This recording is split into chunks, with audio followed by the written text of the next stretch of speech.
Hey, this is Vu, and today I'm going to be talking about holding a bomb site solo. This is something that you obviously need to do on almost every map, but I think a lot of people are missing out on two of the more important aspects of holding a bomb site on their own, and so I want to talk about that. Now, first of all, the three main things that you're going to have to do as a solo bomb site holder are first, stop solo pushes. Second, stop rushes. And third, go aggressive and gain information. Now, the third bit is the part where I think a lot of people are missing out on, and it's what really separates a good bomb site holder who can stop pushes and who can stop rushes from a great one who can stop pushes and rushes and, when necessary, gain information and allow his team to rotate over to the other bomb site early, or he can get really great flanks. So, first of all, I'm going to start from the beginning. Stopping a solo push is mostly to do with positioning and aim. Okay, it's very simple. Positioning is the main part that you need to have when stopping a solo push. The reason is that a player that wants to solo push and work a pick at your bomb site has to peek out multiple angles at the same time, and he's always going to be at the disadvantage when he peeks out and he actually finds you, because either he's walking around, which means a walk peek is going to be very slow and he's going to have a lot of trouble, or he's running around, which means you know where he is, and he also has to peek angles like this where he's peeking 3 or 4 spots at the same time, and if you just vary up your positioning, you should have an easy time holding a solo push if you play it right. Now, second is going to be holding against rushes. Now, holding against a rush is about positioning and nade work. Now, the main thing that people forget here, and this is the second bit that I wanted to mention that people forget about, is your goal against a rush is not to find a frag. Okay? You will be finding frags, and those are, of course, going to be important, but your goal, your end goal, is not to frag out. Okay? Because if you play up here, and 5 people come to B, and you find the first 2 frags, but you instantly die, and your player on cat is right here when you die, you're in a worse spot than if you had found 1 kill from somewhere like bench and then Molotov them off and delayed them for a second. The reason for this is, as soon as they get that first kill, they can run in unhindered, they don't have to check corners, they can get all the way pushed up in sight. So they kill you, and then they run down here, and they get all the way pushed up at bench. You can get people in kitchen, and that makes retakes incredibly hard. Okay, so the longer you stay alive and the longer you delay for rotates, the better you're doing in terms of helping your team. So actually, in my opinion, if you delay a push from a 5-man rush, if you delay them in apartments for 15 to 20 seconds, you've already won your team the round. You only get 1 kill or you get no kills, but they're stuck in apartments and your team is collapsed in on them. You've basically won your team the round. You don't have to do very much more.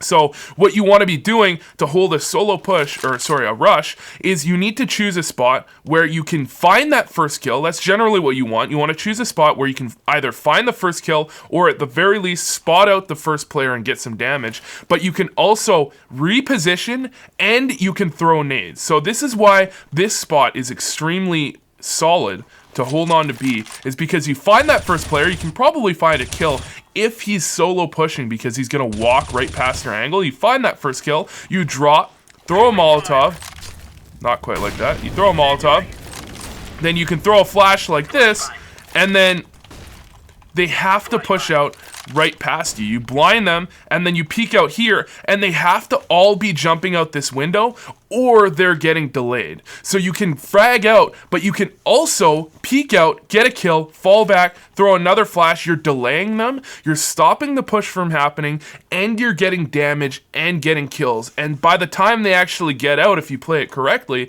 your cat player has made it all the way over here, he can support, and your mid player is in window. That's how you get a really good hold on the bomb site, is simply to have your rotates come in and stop everything from happening. Now, the third thing is gaining information. Now, for this, you need to be able to have amazing timing. Okay, the 3 things you need really as a solo player at a bomb site are positioning, timing, and nade usage. So I've already gone over positioning, I've gone over nade usage in terms of holding rushes, and I've gone over this is going to be timing. So timing is when you can recognize that either in the grand scheme of things or the timing in the certain round that they're unlikely to be hitting B, or they're likely to be only having one player towards your site, and you decide to take a calculated risk by pushing through, getting aggressive, and trying to clear out angles. By doing this,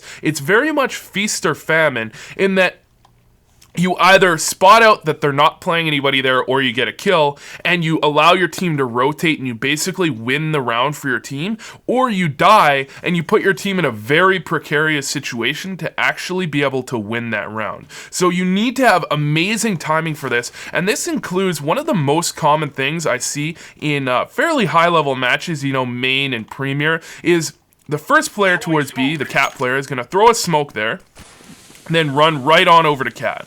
The second player is going to play near truck. Now, this is a spot where you have pretty good ability to stop solo pushes and rushes, and on top of that, you can get aggressive to gain information. So this is a fairly good spot. It doesn't excel at any of the three situations that I've mentioned, but it's fairly good at all three. So for example, if you play on truck, you're fairly good at all three. If you play here, you're great against solo pushes, but fairly poor against rushes, and you're pretty good against gaining information and pushing forward because of your positioning. And if you play back here, you're very good at stopping solo pushes and rushes, but your gaining information is going to be a bit tough because you'll have to jump and you'll be very exposed as you run all the way up over here, and then you're taking a very big risk to peek that. So you need to recognize that for the most part, you're going to play two of the three very well, or you're going to play all three somewhat okay.